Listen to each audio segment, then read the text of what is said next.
Hello guys, welcome to medical point official.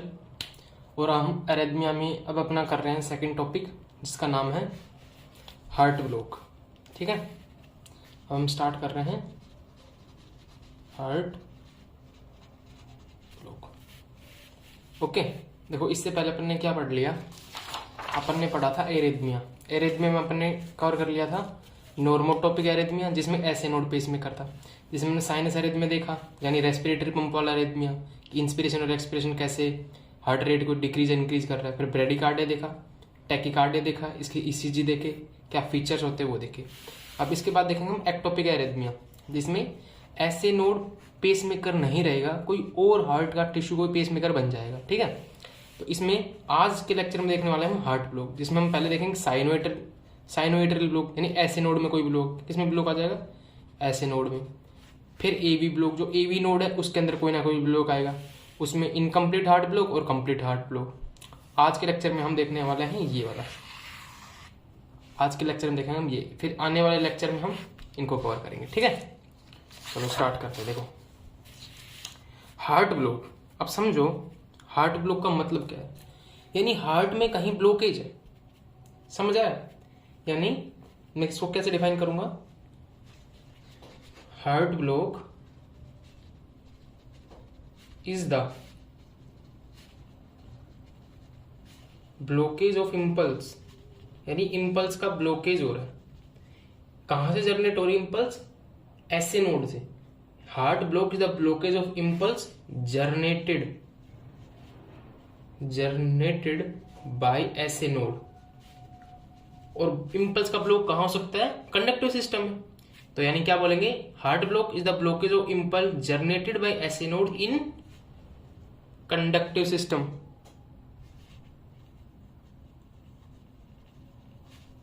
In conductive system, समझ आया क्या? देखो इसके बाद अपना देखो ये दो टाइप के थे, एक तो क्या था साइनोइट्रल ब्लॉक और एक एवी ब्लॉक। तो अपन पहले स्टार्ट करेंगे अपन ऐसे नोड, ऐसे नोडल ब्लॉक या साइनोएट्रियल ब्लॉक भी बोलते हैं इसको। ठीक है, देखो ऐसे नोडल ब्लॉक में क्या हो रहा है, यानी ऐसे नोड से जो सिग्नल आ रहा था, ये हार्ट अपना फाइब्रस एनुलस, यहां पे ऐसे नोड था, यहां पे एवी नोड था। ठीक है, बीच में आ रहे थे इंटरनोडल फाइबर्स। ओके, तो ब्लॉक कहां हुआ है, इंटरनोडल फाइबर में कहीं ब्लॉक हो गया, तो इसकी वजह से क्या हो गया, ब्लॉकेज लिख देते। ब्लॉकेज की साइट क्या है, ब्लॉकेज की साइट है इंटरनोडल फाइबर्स और ऐसे नोड। कभी कभी क्या होता है, डिस्ट्रक्शन ऑफ ऐसे नोड की वजह से भी ऐसे नोडल ब्लॉक हो जाता है, या फिर इसका पार्शियल डिस्ट्रक्शन हो जाए, कोई छोटा सा टिश्यू जो रिदम जनरेट कर रहा था वो खराब हो जाए, या फिर इंटरनोडल फाइबर में कहीं ब्लॉक आ जाए। तो इसकी वजह से क्या होगा, देखो सिग्नल एवी नोड तक आ नहीं पाएगा, तो एवी नोड खुद की रिदम जनरेट करेगा। मेरी बात सुनना, जैसे इसकी नॉर्मल रिदम क्या होती है 72 बीट्स पर मिनट, लेकिन सिग्नल यहां से तो निकला, लेकिन इंटरनोडल फाइबर की वजह से एवी नोड तक नहीं पहुंच पाया। तो इसे होगा क्या कि एवी नोड रिदम को अपने कंट्रोल में ले लेगा। ठीक है, तो हम लिखेंगे immediately after SA nodal block AV node take over the, किसका फंक्शन ले लेगा, पेसमेकर का फंक्शन ले लेगा। Pacemaker function. और ऐसे नोड की तो 72 बीट्स पर मिनट थी, लेकिन जो एवी नोड जो रिदम जनरेट करेगा वो रहेगी 40 to 60 बीट्स पर मिनट। समझ आया? तो ये हो गया साइनोएट्रल ब्लॉक। अब देखो मैं इस एवी नोड को जूम करके यहां दिखा रहा हूं। देखो एवी नोड कुछ ऐसा मान लो, मैंने एवी नोड बड़ा करके दिखाया। देखो इसके ऊपर क्या रहेगा बताओ, इसके ऊपर रहेंगे एट्रिया, दो एट्रिया रहेंगे, राइट एट्रियम और लेफ्ट एट्रियम। इसके नीचे क्या रहेंगे, लेफ्ट, यहाँ पे रहेगा राइट राइट क्या रहेगा, राइट वेंट्रिकल, और इधर कौन सा रहेगा, लेफ्ट वेंट्रिकल।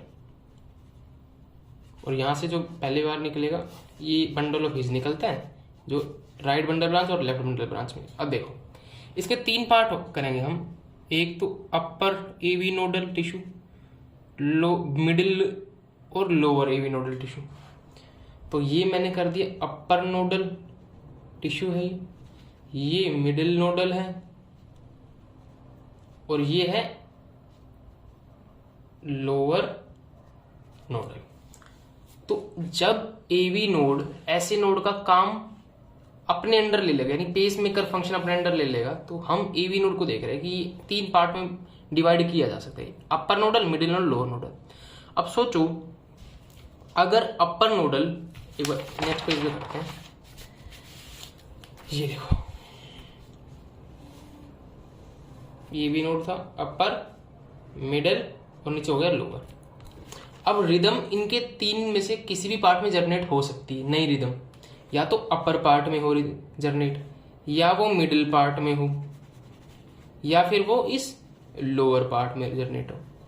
अब देखेंगे अपर नोडल रिदम क्या होगी। अपर नोडल रिदम, अपर नोडल रिदम का मतलब क्या हो जाएगा, ऐसे नोड ने काम करना बंद कर दिया या वहां से सिग्नल एवी नोड तक नहीं आ पा रही, तो एवी नोड की अपर पार्ट जो है वो क्या करेगा, वो पेस मेकर फंक्शन को अडेप्ट कर लेगा। तो इसकी वजह से देखो क्या होगा। अब आप खुद का लॉजिक लगा के आंसर देना। ऊपर क्या है इसके, एट्रिया, नीचे क्या है इसके, वेंट्रिकल्स। अब जब अपर नोडल रिदम जनरेट होगी तो वो पहले वेंट्रिकल्स में पहुंचेगी या पहले एट्रियम में पहुंचेगी। कॉमन सेंस, बिल्कुल एट्रियम में पहुंचेगी। क्यों पहुंचेगी, क्योंकि वो एट्रिया के पास है, समझे। और वो इधर चलेगी तो वो वेंट्रिकल्स में बाद में पहुंचेगी, क्योंकि वेंट्रिकल उससे दूर है, क्योंकि अपर नोडल रिदम है। मेरी बात समझ आ रही है।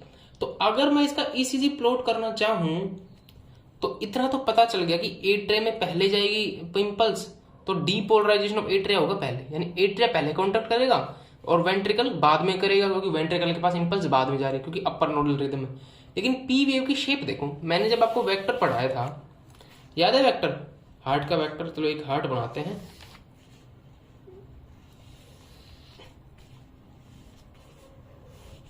देखो AV node, sorry SA node और एवी नोड। अब मैं कह रहा हूं अपर नोडल रिदम है, यानी रिदम कहां जनरेट हो रही है, रिदम जनरेट हो रही है यहां पे एवी नोड की अपर पार्ट में। तो अपर पार्ट में जब रिदम जनरेट हो रही है तो सबसे पहले कौन से सेल्स डीपोलराइज होंगे, ये वाले। फिर इससे ऊपर वाले सेल डीपोलराइज होंगे, समझे, अपर नोडल रिदम ऐसे। फिर इससे अगली लेयर डीपोलराइज होगी, फिर इधर से ये वाली लेयर डीपोलराइज होगी, फिर इधर से ये वाली होगी। यानी मैं डायरेक्शन ऑफ डीपोलराइज वेव बनाऊं तो वो कुछ ऐसे जाएगी, डायरेक्शन ऑफ डीपोलराइजेशन वेव कुछ ऐसे जाएगी। अब आपको अगर याद हो, अगर डायरेक्शन ऑफ डीपोलराइजेशन वेव यहाँ ऐसे है, यानी डीपोलराइजिंग करंट भी साइड जाएगा, डीपोलराइजिंग फोर्स भी साइड, जो इलेक्ट्रोमैग्नेट इलेक्ट्रोस्टैटिक फोर्स था वो भी इसी डायरेक्शन में हो जाएगा। यानी अगर मैं वेक्टर बनाना चाहूं atrial depolarisation in case of upper nodal rhythm, वो कुछ ऐसे आएगा। और मैं यहाँ लिखूंगा पॉजिटिव की डीपोलराइजेशन हो रहा है। जिसने वेक्टर वाला लेक्चर नहीं देखा ना, ईसीजी वाला, उसमें मैंने समझा कि वेक्टर का क्या कंसेप्ट है, वो देखो एक बार। देखो अब ईसीजी लीड कैसे होती है, ईसीजी लीड होती है कि हाथ पे क्या होता है, नेगेटिव, और लेग पे क्या होता है, पॉजिटिव। अब देखो positive wave is moving away from positive, यानी डिफ्लेक्शन कैसा आएगा, पॉजिटिव या नेगेटिव, नेगेटिव आएगा, क्योंकि अपोजिट मूव कर रहा है।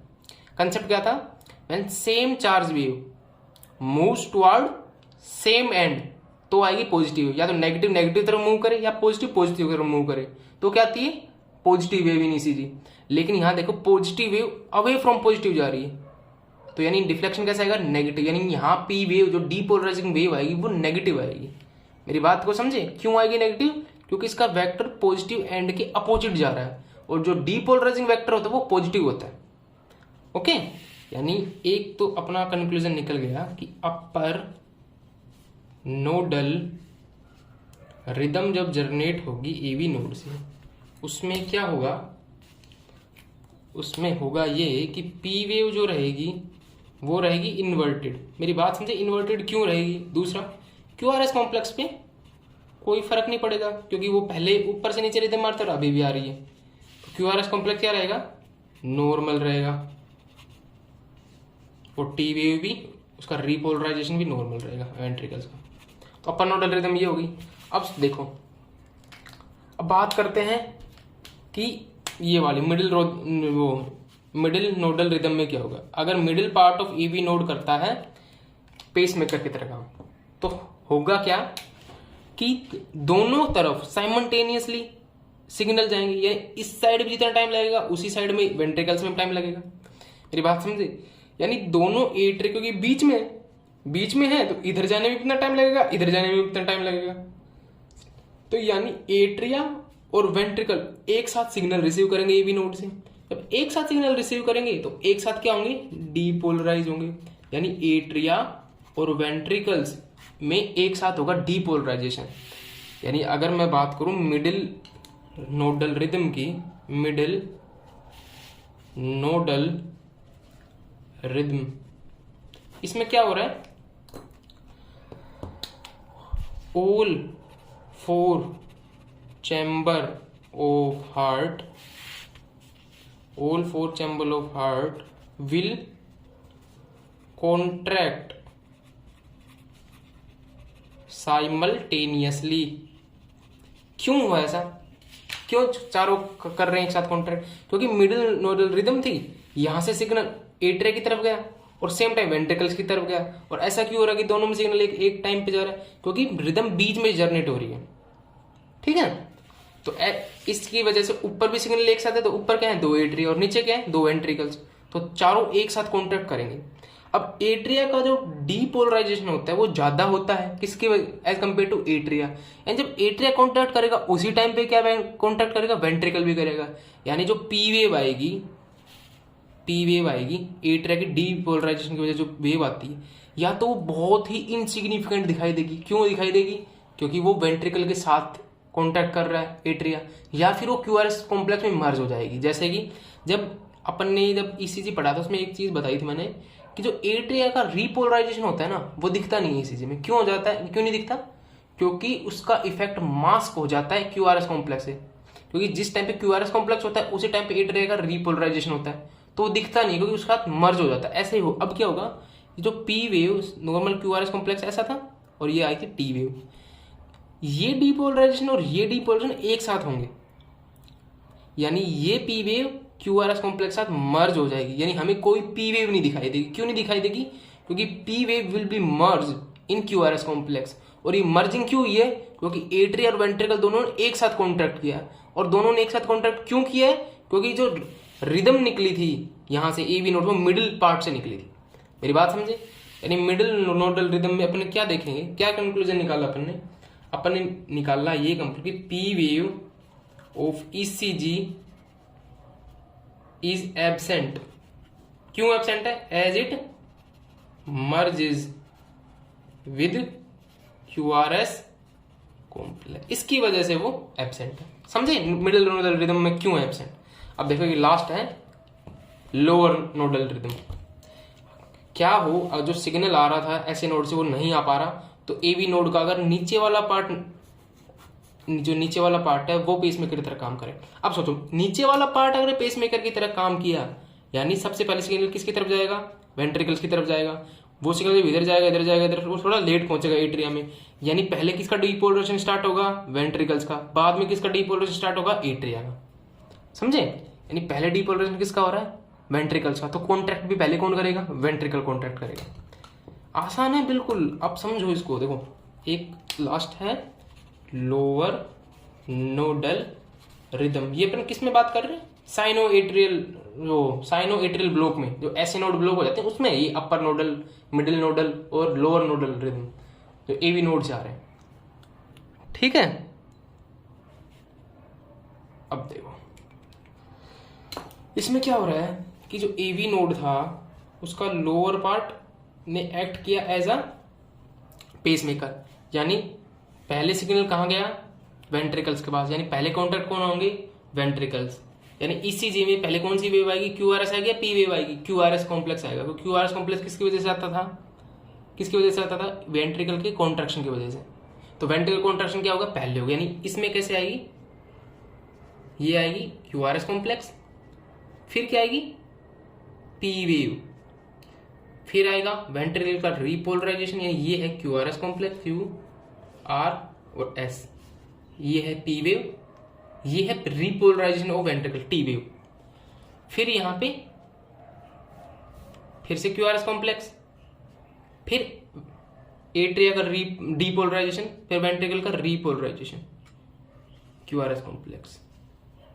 यानी आप देख रहे हो कि इसमें कौन सा इंटरवल आ रहा है अपने पास, आरपी इंटरवल। वैसे तो पीआर इंटरवल आता है, लेकिन यहां पे आरपी इंटरवल आ रहा है। तो मैं इसमें लिख सकता हूं कि अपन ने क्या पाया कि लोअर नोडल रिदम होगी। तो अपन ने क्या फाइंडिंग्स है, अपनी फाइंडिंग्स है कि ECG, in ECG QRS complex appear prior to P wave. समझ में आए। और पीआर सेगमेंट नहीं, पीआर इंटरवल हमें नहीं मिलेगा, इसकी जगह अपने पास आरपी इंटरवल मिलेगा। देखो जो नॉर्मल ईसीजी होती है, नॉर्मल ईसीजी में क्या पैटर्न होता है, P wave, QRS complex, P wave. तो पी, क्यू, आर, एस और टी, तो इसमें अपने को मिलता है पीआर सेगमेंट या पीआर इंटरवल, लेकिन यहां देखो आरपी इंटरवल मिलेगा। समझ आए। ये था साइनो एट्रियल ब्लॉक। अगला ब्लॉक कौन सा अपना, अगला ब्लॉक वो कहां गया चार्ट, ये रहा। अपन ने एक्टोपिक एरिथमिया में हार्ट ब्लॉक का साइनो एट्रियल ब्लॉक अपन ने कर लिया कंप्लीट, ठीक है, ये हो गया अपना। अब करेंगे एवी ब्लॉक। देखो एवी ब्लॉक समझना, AV block, what is AV block. देखो एवी ब्लॉक क्या होगा, ये हार्ट है, यहां से है एसए नोड, यहां अपना है एवी नोड, ठीक है।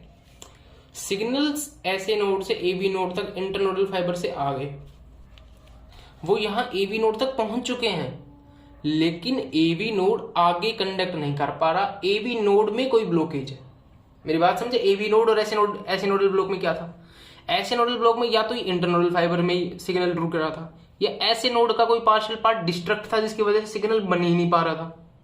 लेकिन एवी नोड में क्या है कि इंटरनल फाइबर बिल्कुल ठीक है, एसए नोड बिल्कुल ठीक है, लेकिन सिग्नल एवी नोड से आगे पास नहीं हो पा रहा।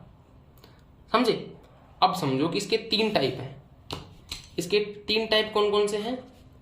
पहला है फर्स्ट डिग्री हार्ट ब्लॉक, दूसरा है सेकंड डिग्री हार्ट ब्लॉक, और तीसरा है थर्ड डिग्री हार्ट ब्लॉक, जिसको हम बोलते हैं कंप्लीट हार्ट ब्लॉक। इसमें होता क्या है वो समझते हैं। देखो SA node, sorry AV node बनाते हैं, ये है एवी नोड मान लो, ठीक है। फर्स्ट डिग्री हार्ट ब्लॉक हम डिस्कस कर रहे हैं, first degree heart block. First degree heart block है ना, वो एक्चुअली कोई हार्ट ब्लॉकेज नहीं है, वो डिले है। देखो कैसे डिले है। नॉर्मल क्या हुआ, ऐसे नोड आया, सिग्नल आया, थोड़ा सा डिले हुआ, थोड़ा सा डिले किसमें होगा, एवी नोड में, एवी नोडल डिले 0.1 सेकंड का, और वापस सीधा किस में चला जाएगा, वेंट्रिकल्स में। ऐसे ही दूसरा सिग्नल आया, 0.1 सेकंड के लिए डिले हुआ एवी नोड में, एवी नोडल डिले अपन ने पढ़ा था, फिर वेंट्रिकल्स में चला गया। ऐसे तीसरा सिग्नल आया, थोड़ा सा डिले हुआ एवी नोड में और वेंट्रिकल्स के अंदर चला गया। यही हो रहा है, फिजियोलॉजिकल यही हो रहा है। अब देखो फर्स्ट डिग्री हार्ट ब्लॉक में क्या होगा, आप खुद ही समझ जाओगे कि क्या हो गया, और खुद ही बता दो क्या हुआ है इसमें। देखो फर्स्ट डिग्री हार्ट ब्लॉक में क्या हुआ, सिग्नल आया, नीचे चला गया, दूसरा सिग्नल आया, नीचे चला गया, नीचे कहाँ में, वेंट्रिकल्स में। तीसरा सिग्नल आया, हाँ, इसमें एक चीज हुई है कि इसमें delay within the AV node बढ़ गया। फिजियोलॉजिकल डिले तो किया था 0.1 सेकेंड, लेकिन फर्स्ट डिग्री हार्ट ब्लॉक में क्या होगा, जो आने वाले जो सिग्नल रहेंगे ऐसे नोड से, वो एवी नोड में बस डिले ज्यादा करेंगे। क्या कोई सिग्नल रुक रहा है एवी नोड में? नहीं, रुक नहीं रहा, बस डिले हो रहा है। जो जितने भी सिग्नल ऐसे नोड से निकलेंगे वो सभी वेंट्रिकल्स को जा रहे हैं, लेकिन सभी सिग्नल्स में डिले ज्यादा है। तो 0.1 सेकंड का फिजियोलॉजिकल डिले होना चाहिए था, वो उससे ज्यादा है। यही है प्राइमरी हार्ट ब्लॉक या फर्स्ट डिग्री हार्ट ब्लॉक। यानी क्या ऐसी कैरेक्टरिस्टिक? पहली, all the impulses generated from SA node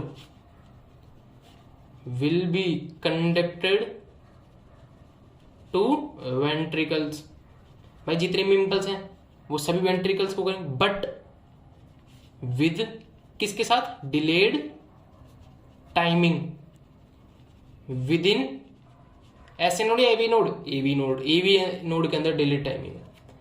मेरी बात समझे? यानी इसमें प्राइमरी फीचर क्या है? AV nodal delay is long. यानी देखो, एवी नोडल डिले अगर ज्यादा होगा तो ईसीजी पे क्या फर्क पड़ेगा? Let's see. नॉर्मल ईसीजी, ये एक और वेव बना दे, P wave, QRS complex, T wave. देखो क्या पार्ट क्या डिपिक्ट कर रहा था? देखो पी वेव डिपिक्ट कर रही थी depolarization of ventricle, sorry depolarization of atrium. ये क्या था? पी वेव, क्यूआरएस कॉम्प्लेक्स और टी वेव। जो पी आर इंटरवल था ये क्या था? ये था conduction within the AV node.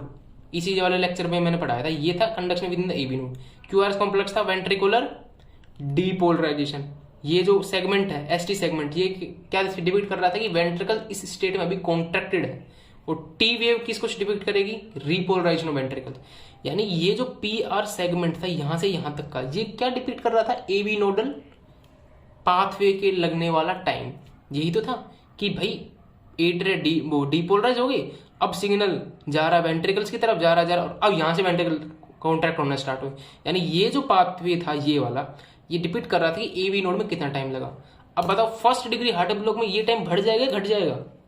बताओ, बढ़ जाएगा। यानी पी वेव एक लंबा सा पी आर इंटरवल, फिर Q R S complex, T wave, P wave, फिर एक बड़ा सा P R interval, Q R S complex और टी वेव। यानी ये जो पी आर इंटर क्या बोला मैंने? पी आर इंटरवल नहीं, sorry, P R segment, P R segment, P R segment की लेंथ क्या हो जाएगी? इंक्रीज। बस अपने को ये दो चीज याद रखनी, एवी नोडल डिले ज्यादा होता है और इस चीज में पी आर सेगमेंट की लेंथ ज्यादा बढ़ जाती है। मेरी बात समझ आ गई कि मैं क्या बोलना चाह रहा हूं कि फर्स्ट डिग्री हार्ट ब्लॉक में क्या हो रहा है? ठीक है, यानी ये अप्रोक्स होता है कि 0.2 सेकंड से भी ज्यादा हो जाता है। ठीक, अब बात करते हैं सेकंड डिग्री हार्ट ब्लॉक की। अच्छा, ये फिजियोलॉजिकल भी होता है जो फर्स्ट डिग्री हार्ट ब्लॉक, कुछ कुछ केस में होता है, जैसे कि जो ट्रेन्ड एथलीट होते हैं, ठीक है, उनमें होता है। और जो कई बार क्या होता है, रूमेटिक फीवर जो होता है उसमें भी होता है।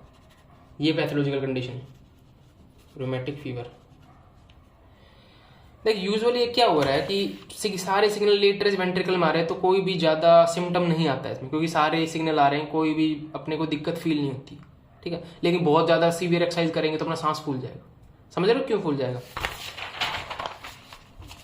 देखो अब बात करेंगे अपन किसकी? सेकंड डिग्री की। Second degree heart block. अब देखो सेकंड डिग्री हार्ट ब्लॉक का मतलब क्या है, अपन वही डायग्राम से समझेंगे। एवी नोड के एक साइड बनाएंगे एवी नोड और एक साइड बनाएंगे दूसरी एवी नोड। देखो पहले बनाएंगे नॉर्मल केस में क्या हो रहा है। इम्पल्स आई 0.1 सेकंड का डिले वेंट्रिकल्स की तरफ, इम्पल्स आई 0.1 सेकंड का डिले वेंट्रिकल्स की तरफ, इम्पल्स आई 0.1 सेकंड का डिले और वेंट्रिकल। सेकंड डिग्री में क्या होगा? देखो सिग्नल आया 0.1 सेकंड का डिले वेंट्रिकल्स की तरफ, सिग्नल आया डिले गया ही नहीं। तीसरा सिग्नल आया, डिले चला गया। चौथा सिग्नल आया, डिले गया नहीं। इसका मतलब क्या आ रहा है? In second degree heart block some impulse are conducted to ventricles and some are not. यानी देखो इनमें तो ये जो ऊपर सिग्नल आ रहे हैं, इन दोनों वेव्स में एट्रिया का तो क्या हो गया होगा? डीपोलराइजेशन। भाई ऐसे नोड से आ रहे हैं, वो पहले एट्रिया का डीपोलराइजेशन कराते हुए आ रहे हैं। एट्रिया तो कॉन्ट्रैक्ट कर गया 2 बार, लेकिन 2 बार एट्रिया के कॉन्ट्रैक्ट करने पे कितनी बार वेंट्रिकल ने कॉन्ट्रैक्ट किया? 1 बार। इन दोनों में से सिर्फ एक ही बार इंपल्स गई है। यानी 2 बार एट्रिया ने कॉन्ट्रैक्ट किया, 2 बार एट्रिया ने क्या किया? कॉन्ट्रैक्ट किया। और उसके रेस्पेक्ट में सिर्फ एक बार वेंट्रिकल ने कॉन्ट्रैक्ट किया। समझ आ गया? अब सोचो अगर यही केस ऐसे होता, ऊपर से सिग्नल आया, पास आउट, ऊपर सिग्नल आया, रुक गया, ऊपर सिग्नल आया, रुक गया, ऊपर सिग्नल आया, एक चला गया। ठीक है, यानी कुछ इंपल्स रुक गए, कुछ इंपल्स चले गए, यानी सेकंड डिग्री हार्ट ब्लॉक। बस कैरेक्टरिस्टिक फीचर यही है कि कुछ इंपल्स रुकेंगे, कुछ इंपल्स जाएंगे। इसमें देखो 3 बार आई है ऊपर से सिग्नल, यानी तीनों बार ऐसे नोड ने फायर किया, तीनों बार ऐसे नोड ने फायर किया, तीनों बार एट्रिया क्या हुआ? डीपोलराइज हुआ। भाई एट्रिया को डीपोलराइज ऐसे नोड करता है, याद रखना है, ये मैंने पहले ही बताया था। एट्रिया क्या हो गया? डीपोलराइज। किसकी वजह से? ऐसे नोड की फायरिंग की वजह से।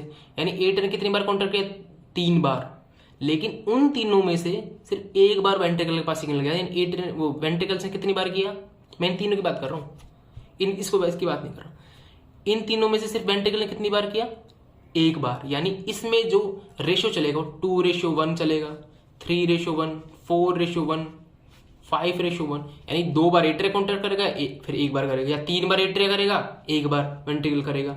नॉर्मल क्या था? 1:1 चलता है। 1 बार एट्रिया तो 1 बार ही वेंट्रिकल, फिर 1 बार एट्रिया, फिर 1 बार वेंट्रिकल, एक इंपल्स से। ठीक है, इसमें 2 बार एट्रिया करेगा, 1 बार वेंट्रिकल करेगा, या फिर 3 बार करेगा, 1 बार, 4 बार एट्रिया, 1 बार वेंट्रिकल, ऐसे चलेगा। यानी इसमें जो रेशियो चलता है वो 2 बार पी वेव, 1 बार क्यूआरएस कॉम्प्लेक्स है, 3 बार पी वेव या 1 बार क्यूआरएस कॉम्प्लेक्स, 4 बार पी वेव, 1 बार क्यूआरएस कॉम्प्लेक्स, 5 बार पी वेव या 1 बार क्यूआरएस कॉम्प्लेक्स। मेरी बात समझ में आई? कैसा क्यों हो रहा है, ये रेशियो कैसे आया है? यानी इस चीज का पैटर्न देख लेते हैं। बड़ा आसान है हार्ट ब्लॉक, और बहुत इंपॉर्टेंट क्वेश्चन है ये। P wave, QRS complex, T wave, P wave, QRS complex, T wave, P R wave, Q S T, P Q R S और टी। अब देखो हार्ट ब्लॉक होगा सेकंड डिग्री, उसमें कैसे आएगा? रेशियो चलेगा 2:1 या 3:1 देख लेते हैं एक बार। पी वेव, फिर से पी वेव, 1 बार आएगा क्यूआरएस कॉम्प्लेक्स, फिर टी वेव, रीपोलराइज, फिर P wave, P wave, P wave, QRS complex, T wave, फिर पी वेव, फिर पी वेव, फिर क्यूआरएस कॉम्प्लेक्स। अब इस बार मान लो कि 3 सिग्नल में से एक ही गया, तो उसमें क्या हो जाएगा? टी वेव आएगी, P wave, P wave, P wave, फिर उनके 3 में से एक सिग्नल गया तो क्यूआरएस कॉम्प्लेक्स। यानी इसमें देख रहे हो कि देखो 2 बार पी, 1 बार क्यूआरएस, 3 बार पी, 1 बार क्यूआरएस, यानी 2:1, 3:, इस रेशियो में चल रहा है, यानी सेकंड डिग्री हार्ट ब्लॉक। मेरी बात समझे? यानी इसमें जो वेंट्रिकुलर कॉन्ट्रैक्शन की रेट थी वो कम हो जाएगी, और वेंट्रिकुलर रेट की कॉन्ट्रैक्शन जो रेट कम हो जाएगी तो हो जाएगा अपने पास ब्रेडिकार्डिया। यानी इस केस में क्या कंडीशन आएगी? ब्रेडिकार्डिया। मेरी बात समझे? देखिए इसमें कुछ ये भी 2 टाइप के होते हैं सेकंड डिग्री, मतलब वो थोड़ा सा मतलब ज्यादा हाई लेवल का, लेकिन अपने एग्जाम में यहां तक इसी में रहना अपने को। ठीक है, अब देख लेते हैं एक कंप्लीट हार्ट ब्लॉक क्या होता है। मेरी बात समझ गए क्या आप? सेकंड डिग्री और फर्स्ट डिग्री हार्ट ब्लॉक। अब बात कर लेते हैं अपन किसकी? थर्ड डिग्री या फिर कंप्लीट हार्ट ब्लॉक। देखो थर्ड डिग्री या कंप्लीट हार्ट ब्लॉक में क्या हो रहा है? वही अपन बनाएंगे एक एवी नोड, एक और एवी नोड। देखो ये थोड़ी गलत सी एवी नोड बन गई। इसमें क्या हो रहा है? नॉर्मल सिग्नल आया एट्रिया से, 0.1 सेकंड का डिले वेंट्रिकल्स में, 0.1 सेकंड का डिले वेंट्रिकल्स में, 0.1 सेकंड डिले वेंट्रिकल्स में। अब देखो कंप्लीट हार्ट ब्लॉक में कंप्लीटली ब्लॉक, यानी ऊपर से सिग्नल आया एवी नोड में, नीचे गया ही नहीं, एवी नोड में गया ही नहीं, गया ही नहीं, यानी जितने भी सिग्नल एट्रिया से वेंट्रिकल्स में आएंगे वो कोई भी सिग्नल एट्रिया से वेंट्रिकल में जो आने वाले थे वो एक भी सिग्नल वेंट्रिकल्स तक नहीं पहुंचेंगे थ्रू एवी नोड। ये है कंप्लीट। क्या है मेन, क्या बोला मैंने, नो सिग्नल, कोई सिग्नल नहीं पहुंचेगा, no signal is arrived from AV node to ventricles. Ventricles के पास कोई सिग्नल नहीं आएगा एवी नोड से, समझे। यानी वेंट्रिकल्स ने कॉन्ट्रैक्ट करना क्या कर दिया, बंद। क्यों कर दिया बंद, क्योंकि डीपोलराइजेशन नहीं हो रहा। वो एवी नोड सिग्नल तभी होता था, लेकिन ऐसे नोड तो फायर कर रहा है एवी नोड तक पहुंचाने के लिए। यानी एट्रिया तो डीपोलराइजेशन हो रहा है एट्रिया का, तो एट्रिया तो कॉन्ट्रैक्ट कर रहा है, बस वेंट्रिकल नहीं कर रहा। अब क्या होगा, कुछ देर में जो सपोज एक हार्ट ड्रॉ करते हैं, देखो कुछ देर में क्या होगा भाई, ऐसे नोड एवी नोड ये इसके पास कंटिन्यूसली फायर कर रहा है कि नीचे भेज, लेकिन ये यहाँ पे कोई पैथोलॉजी की ये नीचे भेज नहीं पा रहा। यानी एट्रिया तो कर रहा है डी पर, वो तो कॉन्टैक्ट कर रहा है, लेकिन वेंट्रिकल नहीं कर पा रहे। तो थोड़ी देर बाद क्या होगा कि वेंट्रिकल्स अपनी खुद की बीट जनरेट करेंगे। क्या बोला मैंने, ventricles beat in their own rhythm. ऊपर सिग्नल आ नहीं रहा तो वेंट्रिकल्स खुद पेस मेकर बन जाएंगे, वेंट्रिकल की कॉन्ट्रैक्शन कराने के लिए, तो खुद की एक नए रिदम जनरेट करेंगे। क्या ये रिदम सिंक्रोनाइज्ड होगी या फिर एसिंक्रोनाइज्ड होगी एट्रिया कॉन्ट्रैक्शन का? एसिंक्रोनाइज्ड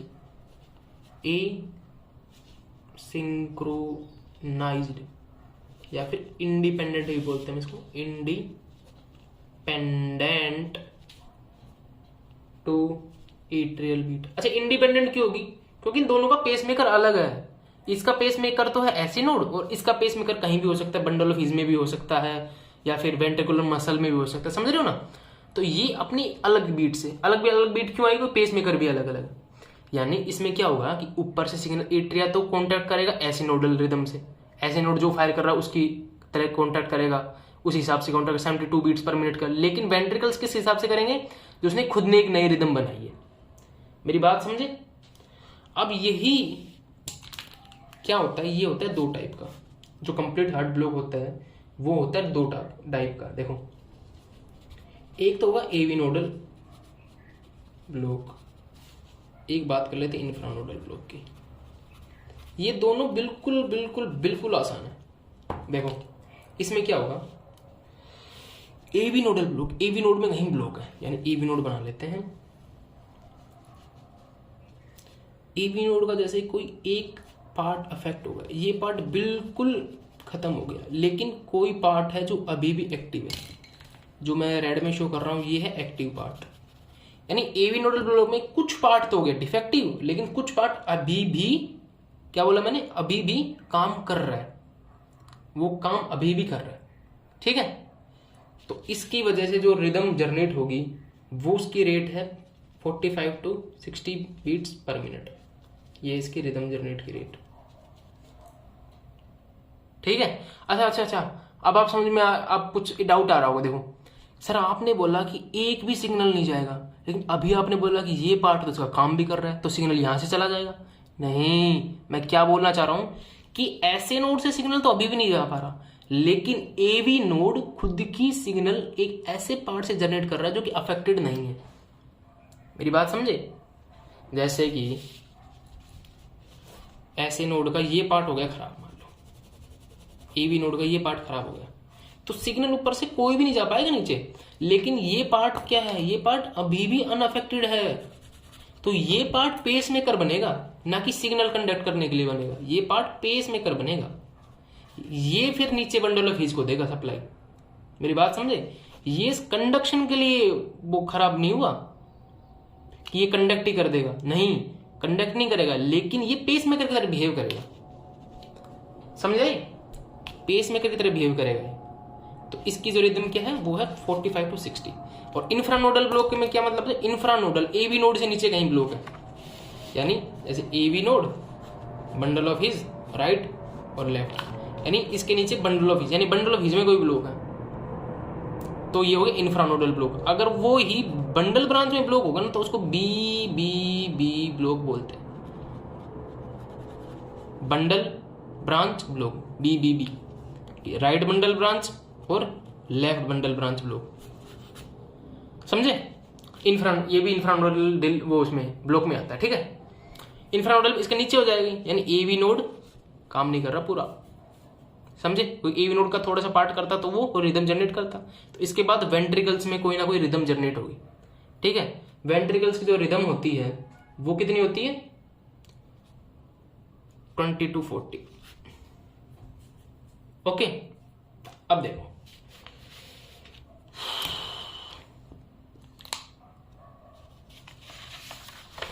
इसके बाद अपना है एक इंपॉर्टेंट टॉपिक जिसको हम बोलते हैं, बहुत इंपॉर्टेंट टॉपिक, उसका नाम है स्टोक्स एडम सिंड्रोम।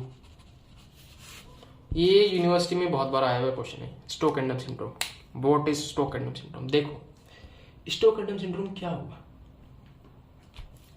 सपोज ये हार्ट है, दिस इज फाइब्रस एनुलस और ये हो गया वेंट्रिकल, यहां ऐसे नोड है, यह अपना फ्रेंड एवी नोड है। क्या हुआ कि सिग्नल आ रहा था ऐसे नोड से एवी नोड तक, लेकिन वो नीचे कंडक्ट नहीं हुआ एक भी सिग्नल, यानी कौन सा डिग्री हार्ट ब्लॉक हुआ है, 3rd डिग्री हार्ट ब्लॉक या कंप्लीट हार्ट ब्लॉक। यानी in case of complete heart block क्या हो रहा है, in case complete heart block यहां से सिग्नल जब नीचे नहीं जाएगा तो इसके नीचे वाला कोई ना कोई पार्ट को पेसमेकर बनना पड़ेगा। क्यों बनना पड़ेगा? फॉर वेंट्रिकुलर कॉन्ट्रैक्शन, यानी कोई और पेसमेकर बनेगा, यानी कहीं और एक्टोपिक फोकाई बनेगी। एक्टोपिक फोकाई मतलब एक ऐसा पार्ट किसी टिश्यू में बन जाए जो कि ऑटो रिदमिसिटी जनरेट हो, खुद की रिदम खुद ही जनरेट करे, ठीक है, वो होता है एक्टोपिक फोकाई। यानी इसके नीचे कहीं ना कहीं क्या बनेगा, एक एक्टोपिक फोकाई, या फिर हम बोल सकते हैं एक्टोपिक पेसमेकर। नॉर्मल पेसमेकर तो ऐसे नोट होते हैं कि एक बनेगा एक्टोपिक पेसमेकर। देखो वो कहां बन सकता है, या तो बनेगा पुरकिंजी फाइबर्स में, या वो वेंट्रिकल की मसल में ही बन जाएगा, वेंट्रिकुलर मसल में। देखो क्या बोला मैंने भाई, सिग्नल ऊपर से एवी नोड से नीचे नहीं जा पाते हैं, कंप्लीट हार्ट ब्लॉक। तो उस केस में क्या होगा, नीचे कोई एक्टोपिक पेसमेकर बनेगा, या तो वो पेसमेकर पुरकिंजी फाइबर्स में बनेगा, या वो वेंट्रिकुलर मसल में बनेगा। लेकिन जब ब्लॉक होता है तो ये नहीं कि ब्लॉक होते ही नीचे एक्टोपिक फोकाई बन गई, थोड़ी देर बाद वेंट्रिकल को एहसास होता है कि ऊपर से सिग्नल नहीं आ रहा, मुझे खुद की पेसमेकर बनाना ही पड़ेगा। उसको थोड़ा सा टाइम लगता है पेसमेकर बनाने में, ऐसे नहीं कि जैसे ब्लॉक हुआ तुरंत पेसमेकर। तो इसके लिए जो टाइम लग जाएगा वो 5 to 30 सेकंड्स लग जाती हैं एक्टोपिक पेसमेकर बनने में। यानी 5 से 30 सेकंड तक वेंट्रिकल कॉन्ट्रैक्ट ही नहीं करेंगे, ऊपर से एट्रिया कॉन्ट्रैक्ट करता रहेगा लेकिन वेंट्रिकल कॉन्ट्रैक्ट ही नहीं करेंगे। वेंट्रिकल कॉन्ट्रैक्ट नहीं करेंगे, एओर्टा में ब्लड नहीं जाएगा और पल्मोनरी आर्टरी में ब्लड नहीं जाएगा। एओर्टा में ब्लड नहीं गया तो क्या होगा, बॉडी में जो सिस्टमिक सर्कुलेशन है वो रुक जाएगा। और आपको पता होगा कि अगर ब्रेन के पास 5 सेकंड से ज्यादा देर तक ब्लड नहीं गया ऑक्सीजनेटेड तो हो जाती है फेंटिंग। क्यों फेंटिंग हो जाती है? क्योंकि हाइपोक्सी कंडीशन में आ जाता है ब्रेन। और अगर ब्रेन सस्पेक्ट बहुत ज्यादा जल्दी आता है हाइपोक्सिया में ब्रेन, थोड़ा कि ब्रेन बहुत ही सेंट्रल नर्वस सिस्टम की तरह काम बिल्कुल पूरी बॉडी को कंट्रोल करता है, उसमें थोड़ी देर अगर डिले होगी ऑक्सीजन ब्लड की, 5 सेकंड से ऊपर अगर डिले हो गया तो वहां क्या हो जाएगी, फेंटिंग हो जाएगी। जैसे क्या सिम्टम, फेंटिंग में डिजीनेस होगी, ठीक है। अब देखो कन्वल्सन्स भी हो सकते हैं। अगर ये एक्टोपिक फोकाई बनने से 5 सेकंड में तो चलो फेंटिंग हो, लेकिन ये एक्टोपिक फोकाई 30 सेकंड तक भी नहीं बन पाई। हार्ट में ये ectopic foci with in 5 second के से 30 के बीच में बन जाती है, ठीक है। लेकिन क्या हुआ कि 30 सेकंड तक वो नहीं बन पाई, तो इससे होगी क्या, डेथ। डेथ क्यों? क्योंकि 5 सेकंड में तो ब्रेन फेंट कर जाता है, 30 सेकंड तो बहुत बड़ा टाइम, इतनी देर में वहां की जो न्यूरल टिश्यू उसमें इरिवर्सिबल डैमेज हो जाएगा, उसको रिवर्स नहीं किया जा सकता, इसकी वजह से डेथ। तो स्टोक एडम सिंड्रोम क्या है, in complete heart block there is a formation ectopic foci ectopic pacemaker within the Purkinje fibres और ventricular tissue. In normal case, after complete heart blow, the ectopic foci is generated within time of 5 to 30 seconds. If brain is not supplied by oxygenated blood for 5 seconds, fainting, dizziness and convulsions start. And if this time exceed 30 seconds, then death occur. This is Stokes-Erdem syndrome. मेरी बात समझे? ये क्या है? Stokes-Erdem syndrome. समझ आया ना Stokes-Erdem syndrome है क्या? अब कुछ भी ना समझ आए तो मुझे अच्छा इनकी रेट और लिख देते हैं पुरकिंजी फाइबर की कि ये किस रेट से करते हैं. पुरकिंजी फाइबर्स और वेंट्रिकुलर मसल. पुरकिंजी फाइबर करती है 2 to 40 बीट्स पर मिनट और वेंट्रिकल की होती है 20 बीट्स पर मिनट. बीट्स पर मिनट. ठीक है. ये अलग अगर इसमें होगा तो इतनी बीट्स पर मिनट आएंगे, वेंट्रिकल्स में होगा तो 20 बीट्स पर मिनट. ये हिसाब से वो करेगा. समझ आ गया. अब अगले लेक्चर में अपन क्या करेंगे? अपने लेक्चर में करेंगे एक्स्ट्रा सिस्टोल करेंगे, पैराक्सिमल टैकीकार्डिया और एट्रियल फ्लटर और फिब्रिलेशंस. बस ज्यादा नहीं बचाए. देखो क्या क्या बचा है. कहाँ गया वो? ये रहा. आज अपन ने क्या कर लिया? एवी नोडल ब्लॉक भी कर लिया जिसमें हमने प्राइमरी हार्ट ब्लॉक या first degree, second degree, third degree कर लिया और स्टोक-एंडम सिंड्रोम कर लिया. यानी ये भी अपना हो गया. देखो कितना हो गया. अब बस अपना ये 3 टॉपिक बचे हैं, एक्स्ट्रा सिस्टोल, पैराक्सिमल टैकीकार्डिया और फिब्रिलेशन फ्लटर. ठीक है. ये अपन अगले लेक्चर में करेंगे. तब के लिए पढ़ते रहें. और गाइस अगर चैनल पसंद आ रहा है तो अपने क्लासमेट के साथ शेयर करें. ठीक है. तब तक के लिए बाय.